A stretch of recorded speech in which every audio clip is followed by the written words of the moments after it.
Hiya, Barbie. Hi, Ken. You want to go do a podcast? Sure. Jump in. Ladies and gentlemen, Barbies and Kens, Kellys of all ages, and everyone else, welcome to Binging Barbie, a Barbie movie podcast. I'm your host, Jay, and with me I have my wonderful co-host. The brackish swamp water really brings out the life in his otherwise murky eyes, John. Wow, swamp water? Is that what you think of me, swamp water? I thought we were friends. How long have we been working together? 7 years. You sure about that? Something like that. That's Okay. how long we've been podcasting together. Okay, I believe that. For those of you just joining us, we are a podcast about Barbie movies. We watch one of the straight-to-DVD Barbie animated movies, and we rate its story, its characters, its animation, its voice acting, and its music to see how it stacks up. Mm-hmm. This week, we will be talking about the 6th animated Barbie movie and the second in the Fairytopia series, Barbie Fairytopia Mermaidia. Yoo-hoo, mermaids. Yeah, that's the concept of this. This is the first ever Barbie mermaid movie. Yeah, where there's only like 2 mermaids. For Several the children. rest of it. Yeah. There's some interesting character designs. Oh my gosh, there is. Yes. Mermaidia was released on March 5th, 2006. Just like the first Fairytopia, it aired on Nickelodeon first and then released a few days later on DVD on March 14th, 2006. I should say it also released on DVD and VHS, but this was the last Barbie movie to have a VHS release. DVD's kind of taken over. All the times, yeah.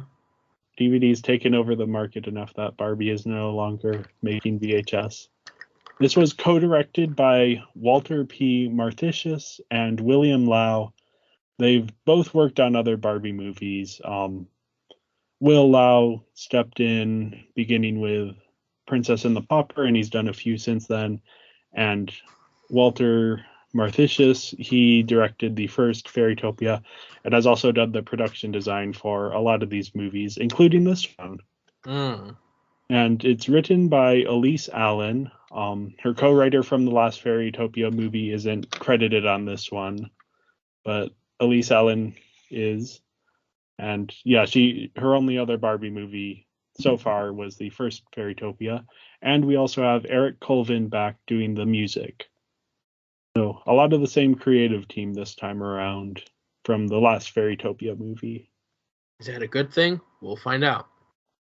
So yeah, the story this time around is after saving Fairytopia from the evil Laverna, Alina, the wingless fairy, has gained her wings, and she's out in the meadow one day when a fairy comes from Mermaidia saying that, oh no, the Prince Nalu of Mermaidia, who we briefly saw in Fairytopia, has been kidnapped. And for some reason, Alina is the only person who can help solve this kidnapping.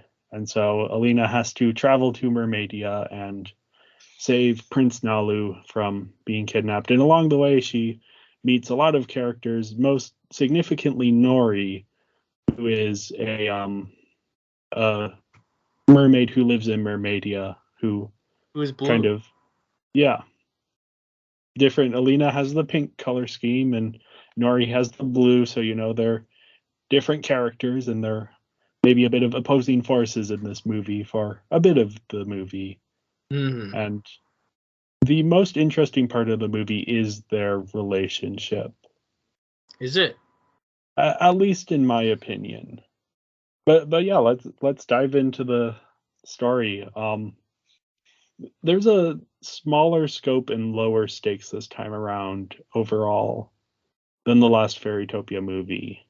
Or at least I got the sense that there was. Yeah, but it doesn't show as much because here, this feels like more of a personal story for Alina than in the last film, where she's like, oh, okay, better do my civic duty and help out. Here she's like, oh no, this guy that I knew at this one time, oh, I better help him out.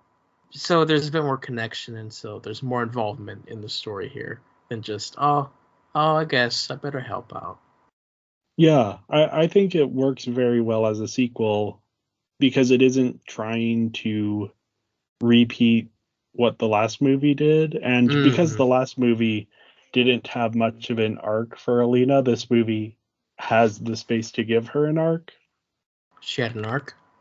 In this movie, she has an arc. In the last movie, she barely had an arc. Okay. It's again with these Barbie characters, there's never much of an arc, but there's a little bit. There's more than Fairytopia had. Yeah, there's more than Fairytopia. Even like the story begins with just a recap of Fairytopia, but like Yeah, in a better way than the actual film was. yeah, it condenses things Yeah. and makes things a bit clearer. Like her motivations. It's like, oh, she wants wings. If only we knew that in the last film. And that the wings become this important thing for her because there comes a point in the story where she has to give up her wings in order to have a mermaid tail. Hmm. Um, and that decision isn't made easily. We get a sense for the struggle she's having where she just got these wings and they've improved her life quite a bit because the fairy world is not very kind to fairies without wings. Hmm. And then to have this moment where she has to give up her wings and she thinks she can get them back, but there's this time limit that it's not a guaranteed thing. And so she has to make that decision. And then later on in the movie, she makes an even more difficult decision to save Mermaidia, but at the cost of losing her wings forever. Hmm. Now, of course, it's a Barbie movie, so everything works out at the end. But there is this sense of progression with her character where Yeah. she has to learn to let go and realize that she as a person is more than just her wings. Yeah. The flaws that happen in the last film just do not help this film because there's just a lot of things. But while this film are much stronger, like her attachment to her wings and that story arc, that aren't made very clear in the first film. And so, which is why they had to have the prologue so that it's stronger here, but because it's not strong in the first film, it's just not that strong. Yeah, I almost wonder if this movie worked better not having seen Fairytopia. It probably would have. Because it does Because, have the extended summary, so it's not like right. you're gonna Right, and the miss summary anything. just does a better job, and it's much more heroic. Because it's like, oh, she resisted the urge and helped save the day. Or in the action film, she's like, no, she just throws the necklace and gets lucky. While the Yeah. prologue makes it feel like, oh, she did that on purpose. It's interesting how I went into this movie hoping for a major improvement. And in some ways I think this is, but then in some ways I think it has similar problems. Yeah. And Story is an improvement. yeah, Um, Slightly, mostly. It is an improvement. yeah. I think where it makes a lot of the similar mistakes to Fairytopia is that Mermaidia, we never get a sense for what it's like as a place. Right, because we only In ever fact, see the one mermaid, and all yeah. the other ones are fairy mermaids, and then sea creatures. And even Fairytopia, we got a sense for the structure of the world, even if it wasn't clear. But Yeah, like in Mermaidia, who's in charge? Is it Prince Nalu? But if he's the prince, that suggests that there's a king or a queen who's in charge. But we never right. see anything. We never even get any indication of that. Yeah, Or like, Nori says like, "Oh, the prince doesn't love me. I'm a commoner." But you wouldn't yeah, even notice that because you have no other distinction, and which she doesn't even look like a commoner. She's yeah, just blue. there's no way to like there's no indication of like what Mermaidia's culture has against commoners being in love with princes. Hmm. Besides or what Nori against the says. fairies in general. Yeah. We saw more mermaids in Fairytopia than in this film. Yeah, because there were some mermaids with Nalu Mm-hmm. that don't show up here. Yeah, it's really a missed opportunity. Right. Because you could have one or two scenes that just dig in and say, okay, here's the a scene with the king or queen of Mermaidia, Mm-hmm. and why aren't they rescuing the prince? Oh, you could make something up. He seems like a bit of a playboy, so maybe they're like, oh, he goes missing once a month. We're not worried about it. But Yeah. give it a little bit more context so that we understand why it falls to Alina and Nori to save Nalu. And even things like what is the Mermaidia society like? Yeah. We don't see any social interactions between any mermaids besides Nori and Nalu. It's just odd. It ends up feeling like a series of backdrops rather than an actual place. Right. Because the coral reef, that's cool, coral reef, but there's nothing there. Yeah. Just coral And that reef. ties into another one of my criticisms, which is that the plot is very video gamey, Mm-hmm. as in they have an objective, the characters complete that objective, and then there's a new objective for them to do. So Alina has to go to Mermaidia. Well, now that she's at Mermaidia, now she has to find a way to get into the water. Once she figures that out, then they need to find the Oracle, and then the Oracle sends them to get the mirror, and then the mirror sends them to Nalu. And then when they're with Nalu, now they have to get this immunity berry back from the fungus. Yeah. It's very segmented. And part of that is it does work that the plot is never stuck on one thing for too long. Mm-hmm. At a certain point, it starts to feel repetitive because it's just going through the same things over and over, just with slightly different context. Yeah, all this while the villains are just going on their own sub journey. Did we That ever is see them go through the whirlpool? No, we didn't. I wonder if there's a scene that they didn't end up animating there. Too much money. Yeah. Not enough. Every time it cuts back to Fungus Maximus is the Mm-hmm. name of the primary. Well, he's not the villain in charge, but he's the villain we see the most. Mm-hmm. And he's kidnapped Nalu and is looking for the immunity berry, which, what does it do? Well, eventually we find out it makes the person who eats it immune from magic past and present. But we don't, it's more of a MacGuffin to get the plot moving. Right. But yeah, every time we cut back to it, we see how Nalu is sort of manipulating these villains into because they aren't the smartest villains. No. And so every time we see how Nalu has tricked them again, Yeah. it's just fun. Especially that one scene. Yeah, the scene in the Carousel of Confusion is just... It's that the title Carousel of Confusion makes the place feel more like a whirlpool than what it actually was. Yeah. And Why does the water make them forget? I don't know. Yeah, but the interaction is just like this. It's so odd that it ends up being funny. How much further to the berry? We're almost there. Just make a left at this coral. Make a left. Lefting. Leftaroo. How And much then it further repeats. to the berry? Yeah, and it'll repeat. It's and even just the lefting, leftaroo. It's such a fun. It really is kind of dumb, but it's fun. Yeah. I wonder if there's 10-hour loop of them just going around in circles. Yeah. Because you could do it. Yeah, and because the rest of the plot is very rinse and repeat, that moment ends up standing out quite a bit. Mm-hmm.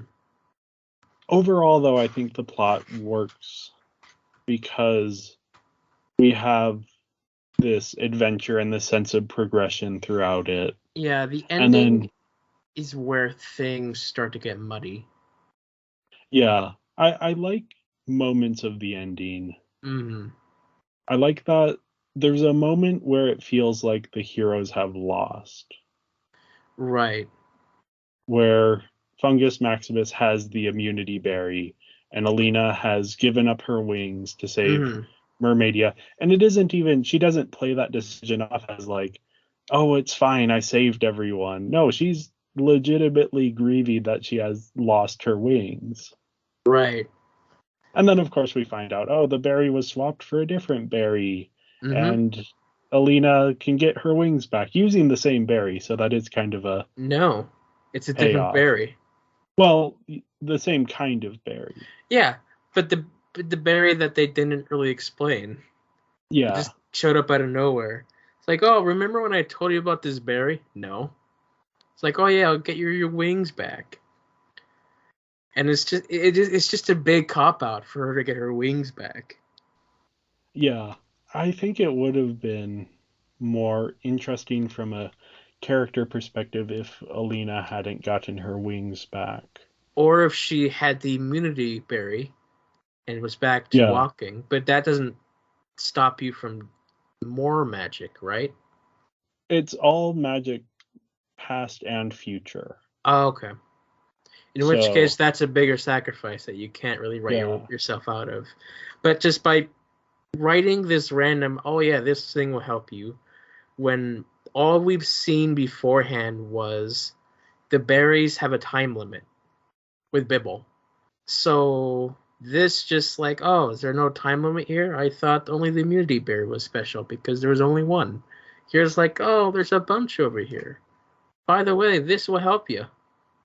Yeah, I guess I hadn't even thought of the time limit part because I have seen the next movie in the series. So it Mm. didn't even occur to me that like the other berries have a very clearly established time limits. Like it's set up and we're reminded of it later on. Yeah, and there was never an indication that some other than the immunity berry was special. And so when they Yeah, just pulled this one out, it's like, oh, okay, that doesn't feel earned, but okay, sure. yeah. It could have been a much better ending than it was. Yeah, It has its moments. it has its moments.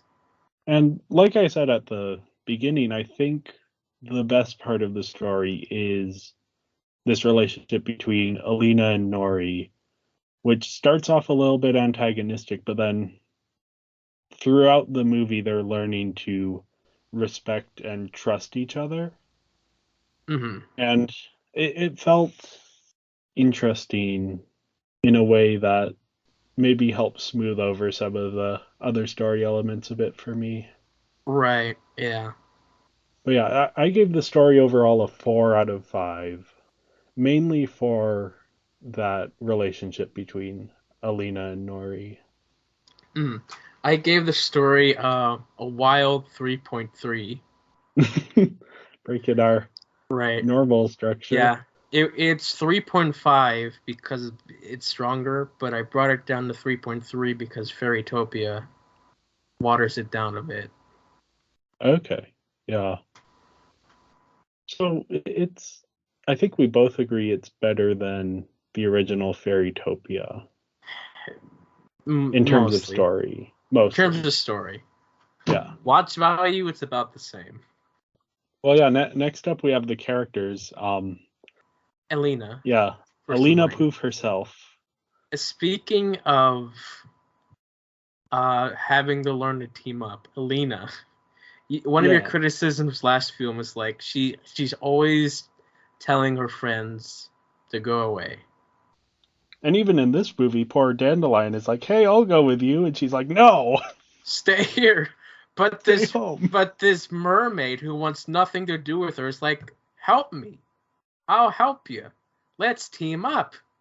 Why? I don't know. It just I like the relationship between Alina and Nori. I think it gets off to a because they start out and it foreshadows that like oh, does Nori have like secret plans? And she doesn't. It's just at a She's certain just the point, jealous Nori. girlfriend, you know. Yeah. I think the friendship that builds between them throughout the course of the movie feels like a genuine friendship Hmm. to the point where when Nori is diving into the depths of despair and Alina decides to give up her wings to save her, it feels like she makes the right decision. And Right. it's a difficult decision for her to make. And the movie portrays it as a difficult decision for her to make. But you really get a sense that they have this friendship that has built up. And that they bring different strengths to the table. Yeah. I believe the Oracle tells them like you'll need each other to complete this quest, and that rings true to what actually happens. Yeah, like we were saying, you just Alina's character works better in this movie because we get a better sense of what she values in life. One thing that she's always talking about with Nalu is like, oh, me and Nalu are good friends, even though they only had like 2 seconds of interaction in the last film. Yeah, because clearly they were in the last movie setting up some kind of romantic relationship. Yeah. And in this movie, they're foreshadowing it pretty heavily throughout. It really feels like they were gonna have Alina be the love interest, but as they were writing the story, the writer just started liking Nori more, and they're like, "Nah, let's just give it to Nori." Yeah. Hmm. And I think it works for the better, but it does make the conflict between Nori and Alina at the beginning of the movie seem a little bit odd. Hmm. Like, Nori is jealous that Alina has, well, apparently says she has this relationship with Nalu that's, oh, they're good friends. And as the audience, you buy into this idea that, like, oh, Alina's in love with Nalu, and maybe Nalu's in love with Alina. But then it's revealed that that wasn't even on either of their minds. Yeah, I don't know. It rubbed me the wrong way. But besides that, I think Nori is the best character in the movie. She has a good arc where she goes from disliking Alina to actually being friends. And she even learns to look past Alina. Like at first she sees Alina as competition for Nalu, but eventually she learns to look past that, and that's before it's even revealed that Nalu and Alina don't have anything going on. Hmm. So she learns to put her feelings aside for this friendship. She's blue. She is blue. That's she has good character design as well. Yeah, she does. She's like her and Alina are really the only well-designed characters. Everyone else is just interesting. I would say the fungus characters are well designed, but not particularly nice to look at. I wouldn't even say they're well-designed. They're just copies of each other. Sure. But I think their design works. Like they're getting the intended effect from the It design that works I think for a lot like of the evil gremlins things, but like when you yeah. have your leader fungus, he just doesn't look different enough from his main henchman, except he's bigger and he's purple. But He is a little bit they paid a little bit more attention to making sure the details were just right on him. We could actually talk a bit about him since we're already diving into that. yeah, we can move into him. He's a fun villain. Fungus Sure. Maximus is his name, or Max for short. The only time I took him seriously is when he pulls out the vial at the beginning. It's like, oh, this poison will ruin water. And I feel like he's a real threat then, because like it almost does just ruin the entire ocean. Yeah. But then after that, he's just goes to being a normal fungus who is kind of second to Laverna, even though Laverna's not even really in this film. Yeah. That's the whole thing is Laverna's been exiled to this swamp, so she sends Max to do her bidding, but he's not particularly smart. But at the same time, he's like Well, very much devoted to Laverna. he's very not smart at all, Yeah, especially at the end where he has the berry, and yet he's like, "Oh no, Nalu's gone. Let's look for him." Instead of just yeah, let's leave, we got the berry. yeah. And it's in keeping with his character Sure. that I don't know. I just find his entire dynamic to be fun. He has some great lines. I quoted one at the beginning of the episode when I introduced John, the line Mm. about the brackish swamp water bringing out the life of Laverna's otherwise murky eyes. His other big line is, "Few women thrive in dank, boggy air, but you." It's just kind of fun. I always like when you have the villain character who their subordinates, rather than complimenting their good looks, compliment their bad Hmm. looks. It's a fun little trope. Right. Here's something that didn't work out or have anything to do with the film. Tattoos. Yeah, Alina and Nori get tattoos for surviving the depths of despair Hmm. that aren't present on Alina after she leaves Mermaidia. Right. And has nothing to do with the story. They're just like, hey, Yeah. look, tattoos. You can buy that in our toy and put them on our dolls. By the Yeah. way, we have this whole sea snail, which opens up its little clamshell to have this toy set. Yeah. This film There's was a few. very toyetic. Yeah. You can tell they're leaning into the whole toy aspect. Buy our And dolphin and our turtle and our Bratz doll looking mermaids, yeah. fairies, And of course, Bibble. people. I Transition. discovered, yeah, I discovered something about Bibble while I Mm. was thinking about this movie after watching it, which is that if Jiminy Cricket is Pinocchio's conscience, then Bibble is Alina's fear. By which I mean, in the Disney Pinocchio movie, there's the character of Jiminy Cricket who accompanies Pinocchio on his adventures, and the idea is since Pinocchio is made of wood, he doesn't have a conscience, so he has this external character who functions as his conscience and tells him, "Don't do that." In this movie, Bibble is that to Alina, but Mm-hmm. instead of telling Alina, "Don't do that," Bibble externalizes fear and confusion and anything that Alina can't express. So even being silly, that's something Alina can't quite do, but Bibble Mm-hmm. can. So I think I don't think it's entirely a coincidence. I think that is somewhat intentional to give Alina is the Barbie of this movie, and Barbie is the face of a brand. So there are very specific things that Mattel is going to let the writers do and not do with the Barbie character. Mm-hmm.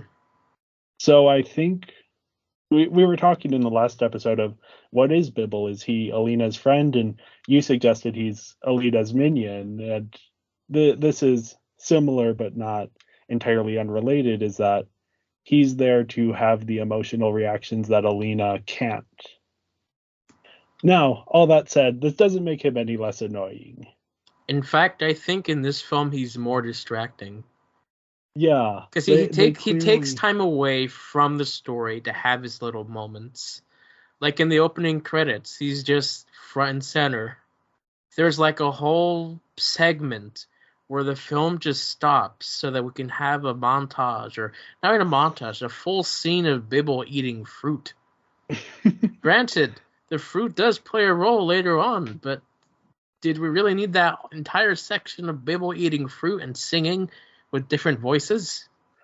It's almost like, and I would bet this is what happened, that the Bibble toy sales were high enough that they were like, oh, we need more Bibble.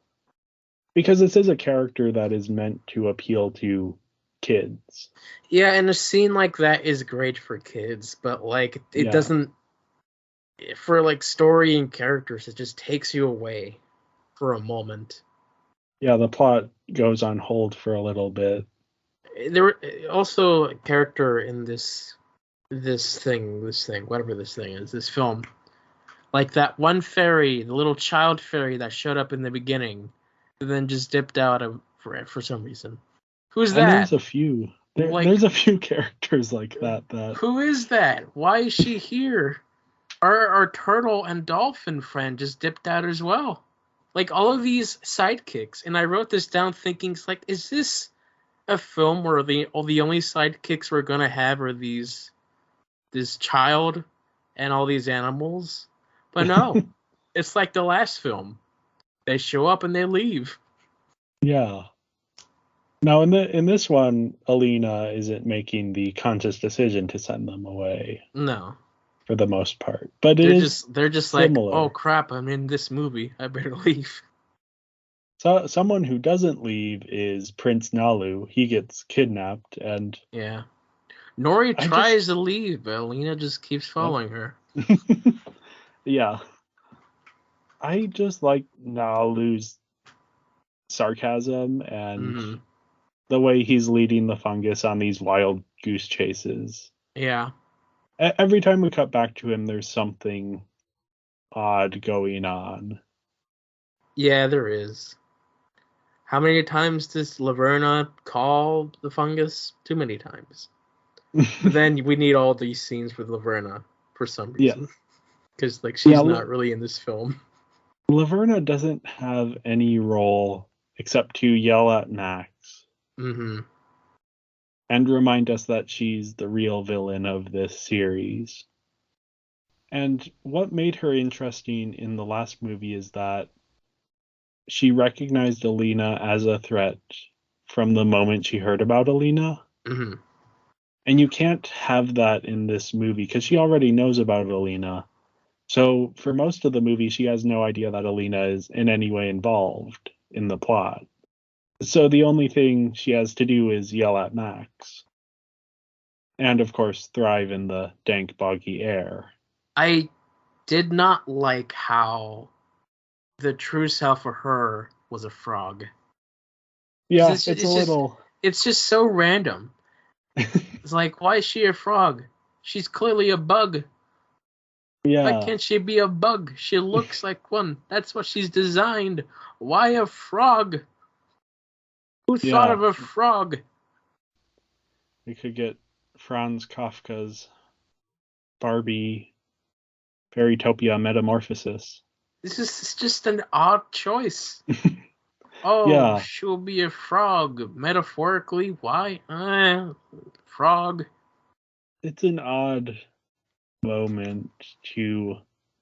And I think part of it is just that was the thing they could think of in the moment as like, what's an ugly thing you wouldn't want to be turned into? A frog. They clearly just did not look at her design sheet at all. They're just in the writer's room just thinking. If they just took a moment and just looked at her and be like, oh, look, she looks like a bug. A bug? Wow, yeah, that's metaphorical. I wonder if there might be, since bugs are a common phobia, particularly for kids, I wonder if they had to go with frog. And now I'm trying to think if there have been any bugs in any of these Barbie movies. Butterflies. Because it is odd that in the last movie, her wings are designed to look like bug wings. Yeah. And then in this movie, it's like, what does she turn into? Well, obviously a frog. Or she could have turned into a fly. Yeah. Because, like, Alina makes that remark, like, oh, I wish I was a fly on the wall watching what's going to happen to Laverna. We go to Laverna. She turned into a fly. Oh, the irony. Yeah. But no. Instead, we have the clever choice of making her a frog because Yeah. she's in a bog. Well, I guess they were looking for another creature that would thrive in dank, boggy air. She could be mosquito. She's a sucker. I think it all comes back to this thing of like bugs are a common phobia for kids. Ladybug, which is just something. Well, the thing about like ladybugs and butterflies and even dragonflies are those are seen as like pure and kind and yeah. And I think of anything the dragonfly would be best. But it's also very difficult to anthropomorphize a dragonfly. Well, you could do a grasshopper. Yeah. At this point, a bug's life was a thing, so. Yeah. There's a lot of options for what they could have done better. Right, yeah. So yeah, the last two characters I have to spotlight here. First is the wise fish who lives in the depths of despair. The design of the fish is a bit silly, but I thought she had a good scene. Sure. That's really all I have to say on that character. And then Dandelion and Azura, both playing the role of Sir not appearing in this film. Even though Azura is the one narrating the entire time. Yes. And Dandelion is in the introduction. You can just stay here. Don't worry, I'll be fine. Once again, she's just thrown out of the story because Alina just doesn't like her or something. Yeah, I am a bit suspicious about. And there's this excuse given, which was in the last movie as well, of like, your mom will worry about you. Really? It's like that's odd because I think Dandelion is supposed to be like a grown fairy. Yeah. It's such a weird excuse to get her out of the way. And I can see because she can't be in Mermaidia because the relationship between Alina and Nori has to be this central relationship with only the two of them. So adding a third person in there who isn't Bibble just doesn't work. But you could come up with a better excuse to have Dandelion not be in this movie. So overall, I gave the characters a 4 out of 5. I'm really on the fence about this because I think Alina and Nori as characters, their dynamic is one of the best dynamics we've seen so far in any of these movies. But a lot of the supporting characters just aren't on the same level. And even though Bibble has this like I have this theory about what Bibble's purpose is in the movie, he's just still annoying. Yeah. So I think it loses a few points for those things. Yeah, and because of that specifically, I give it a 3. Like, yeah, you have the two characters in Alina and Nori, but everyone else, because there's so many characters with interesting character designs that feel like any of them could be secondary characters in the story, but they're all just so forgettable or just not developed or just not there at all. Speaking of designs, we have the animation. Oh my gosh, these designs. Wow. The turtle and the dolphin. They're turtle, my gosh. There are several moments where the turtle stares into your soul and it is the most terrifying thing you will see in your life. Like Bibble abuses that turtle. But that turtle's like into it, I guess. Yeah, that turtle has seen some stuff. Especially like when we finally see the turtle. It's like that head does not fit that body. Do you see that the head? face doesn't fit the head and the eyes don't fit the face. I mean, it looks like it could fit for a toy, but like not an animated character. Yeah. And there's that dolphin. The dolphin is the Joker of dolphins. Yeah. And that its mouth is always slightly open and in a disturbing smile. Right. And then there's all the mermaid fairies who just look like Bratz dolls. Yeah, their proportions are all wrong, and Mm-hmm. it's an interesting concept to have in this world where you have fairies and you have mermaids. Well, what if there were creatures that were both? But they look so odd and out of place that it just feels wrong. Mm-hmm. Oh yeah, there's the slug. The slug is fine. There's sometimes the way the slug looks at you Yeah. is kind of weird. Yeah. And then yeah, we mentioned the wise fish No ice who fish, which is fine. the whole depths of despair scene is like this tension building thing, and then this green fish with very puffy cheeks shows up. And it's like, And oh it's look, like, there's a mirror. What do you want? yeah, This is oh, yeah. that's kind of a sucky wish, but okay. Yeah. And then I'd mentioned before how the fungi are just copies of each other, with Max just having slight variations, but not Yeah. distinct enough. Like given a hat or something. Now I will say the attention to detail in this movie is pretty impressive.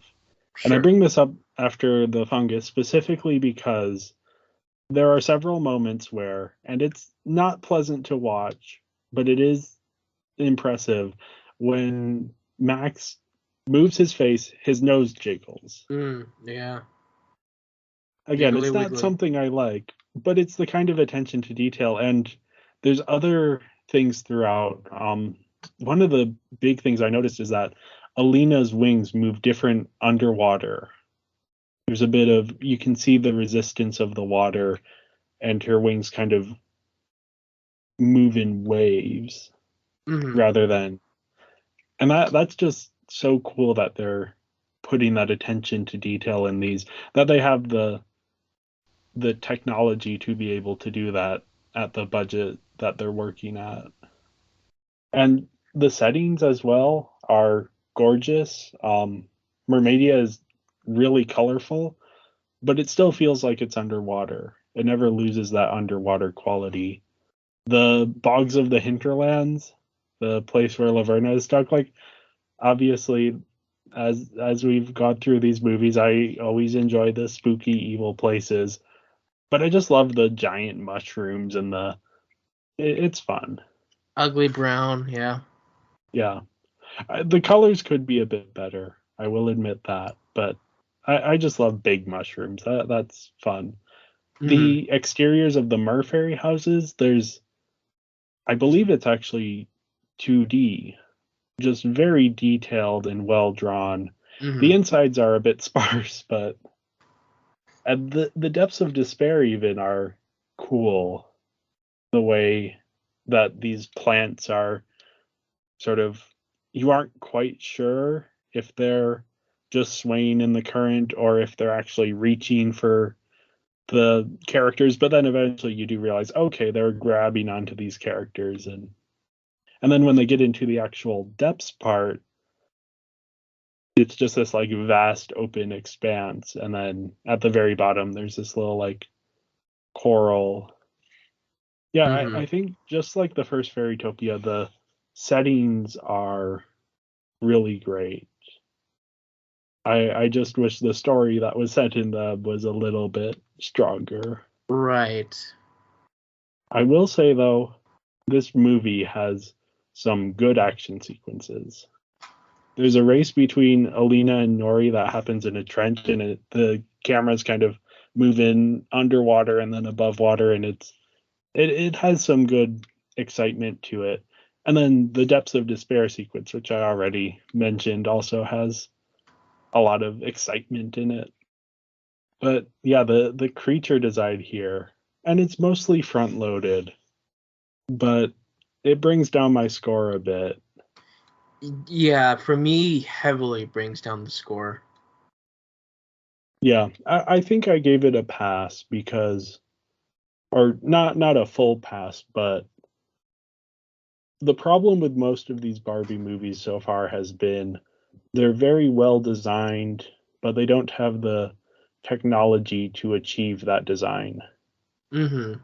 Here, they have the technology and they actually use it very well, But there's certain design elements that don't work. Mm-hmm. So I almost give it more points for being messy, but in a different way than the other movies are messy. Right, and that's good. But a lot of animation also comes down to the art direction. And if your Yeah. design isn't that great, then people who might just only consider viewing things only on how characters are designed, if they see these character designs and think, "Oh, okay, that's what this film looks like," I'll give it a pass. And because of that, I can't give it a bigger score than what I Yeah. have, which is a 3. Yeah. I gave it a 4. I think the settings and the attention to detail and the designs of the main characters really bring it up, whereas the designs of some of the side characters, particularly in the first half of the Mm-hmm. movie, just bring it down. And this is another one where I'm on the fence about my score. I could bring my score lower, but I think a 4.5 is fair, keeping in mind that this is a Barbie movie with somewhat limited resources, and maybe they didn't have the time to make the turtle or the dolphin look less terrifying. Or that was just how the toy looked, and they're like, "Oh, okay, I guess this is what we have to deal with." What came first, the toy or the? Oh, it's definitely the toy. Because Yeah, if you look at that, the shell of the slug, that's a toy design. yeah, yeah. There's no way they just designed that for the film. Next up, we have the voice acting. Mm-hmm. Once again, Kelly Sheridan is the protagonist. She has more to work with here than in Fairytopia, Yeah. and I think she does a good job selling Alina's arc and Mm-hmm. selling the emotional moments where Alina has to experience grief or sadness or has to make decisions that she isn't sure about. Yeah. Kelly, again, she does her job, and she does it well. Not really much to Yeah. say that's not been said. Bibble's Bibble. Yep. We have Chiara Zani as Nori. I think she does a good job. She has good chemistry with Kelly Sheridan, even though obviously they weren't recording in the same room. Mm-hmm. But a lot of the dynamic does come down to the voice acting, and I think both actors sell that very well. Right. Yeah. Another Pony alum, or I guess Yeah. Barbie alum, but I know her for Pony. Yeah, and this is, I believe, her first Barbie movie. Mm-hmm. Yes, she's a very prolific voice actor, but this is her first Barbie movie. Then I also wanted to highlight Christopher Gaze as Fungus Maximus. He's been in several of these Barbie movies. Most notably, he was Major Mint in The Mm-hmm. Nutcracker. And yeah, he's giving a very similar, very British performance, Right. and it's a lot of fun. Fungus Maximus has a lot of good lines, and the line delivery sells them very well. Mm-hmm. Yeah, there's no like guest casting for like the villain once again. Yeah, It's usually we have Kathleen Barr again for Laverna, but Laverna has little scenes. we have a lot of returning cast members. Mm-hmm. One new cast member is Blue Mankuma, who plays the voice of Deep Bibble. This is Mm-hmm. when Bibble eats a berry that turns his voice deep. It's such an out of place moment. The lines that they give him are wild that they would ever make it into a kids movie, let alone a Barbie movie. Oh yeah. Look But at it's this just fruit. Oh yeah, baby. it's just he has such a distinctive voice, Yeah. and he delivers these lines with utter sincerity, and it's just so much fun. Yeah, for pony fans, he's most noted for as being Flutter Guy. That's all I'm going to say about that one. And yeah, he's a prolific actor. He's been in Mm-hmm. 21 Jump Street, The X-Files, Supernatural, Wasn't he and the he's also president in 2012? yeah, Yeah. and he's also done a lot of TV animated continuations of movies. Mm-hmm. So the RoboCop TV show, the Bill and Ted TV show, and there's a couple others. So he has a lot of voice credits, but this is his first and I believe only Barbie movie. Right. So it's fun to get him in here, and he has a very different voice than any of the other voices we've heard in any of these Barbie movies. Mm-hmm. So I also wanted to briefly shout out Raphael Wagner, who plays Opera Bibble. She does a great job singing. This is Queen of the Night, a very famous opera song, a very difficult opera song. Mm-hmm. Unfortunately, I cannot find any more information about this singer than that she was in this Barbie movie. So that's kind of all I have to say. But I think she does a very good job singing this song. Yeah. What else did she do? We don't know. Yeah. I wish we knew so that we could shout her out a bit more, but I mean, we know that she's based in Canada, so yep. she's probably good at her local Canadian theaters. And finally, I did want to shout out not a voice actor, but a moment. Mm-hmm. And we've already talked about it. This is the how much further to the berry?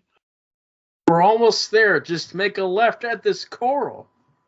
Make a left. Lefting. Leftaroo. Yes. It's such a fun moment, and the actors so genuinely, and they're doing these exaggerated voices that really brings out the carousel of confusion feel of it all. Just such a fun. And we already said that Christopher Gaze is playing Fungus Maximus in this scene, but we also have Alessandro Giuliani as Nalu, and we have Lee Talker as the other fungi. But anyway, I This gave is- it a 3.5, Oh, in sorry. case you were wondering. Yes, I gave it a 4 out of 5. Yeah. Good work all around. Yeah, just because, like, there's not a whole lot of main characters besides Kelly and, Alina and Nori and the Yeah. fungi. It's just a lot of small bits. Well, yeah, on to the music. This is once again music by Eric Colvin, Mm-hmm. and once again it is a little bit forgettable. There's a couple moments that sound nice, but Yeah. There were definitely moments that stood out to me. I love the use of Queen of the Night as we were talking about, and there are moments. The Carousel of Confusion has carousel music, that kind of thing. That I think overall this score is better than the Fairytopia score. However, there are a lot of reused tracks here. from the first film. From the first film. And that isn't terrible on its own. But I don't get the sense that reusing those tracks let them put any more effort into these new tracks. Mm-hmm. Like the new tracks feel about on the same level as the old tracks. And so that brings down my score a little bit. Because I just wish if you're going to reuse music, that's an opportunity to now you have a little bit more time to put in that extra effort into the new music you're making. And I didn't see that jump in quality to the extent that would have been nice to see. Yeah, for that similar reason, I give it a 3.5. It's still serviceable, but there's nothing that stands out. And I gave it a 3 out of 5, Which leaves, our total scores with me with a 16.3 That 0.3 helps. It's a 65% and a 3.3 and 5-star rating. I have a total score of 19, which is 76%, 3.8 out of 5. This, for me, it puts it on a very similar level to Swan Lake. I think they're both interesting movies that end up getting in their own way. Now, yours, I think, is a little bit lower than your rating for Swan Lake. Actually, I think it might be the second lowest of your ratings besides Fairytopia. Yeah, I it's slightly better than Fairytopia, which is why we have the 0.3. I don't love this film, but it's better than Fairytopia slightly. Yeah, Nori was blue.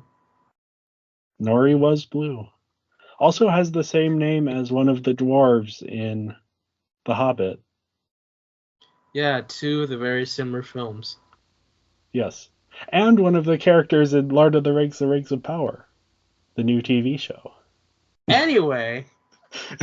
Yeah, anyway. Thank you everyone for listening. Make sure to follow us on social media. Our Instagram is Binging Barbie Podcast. Our Twitter is @BingingBarbie.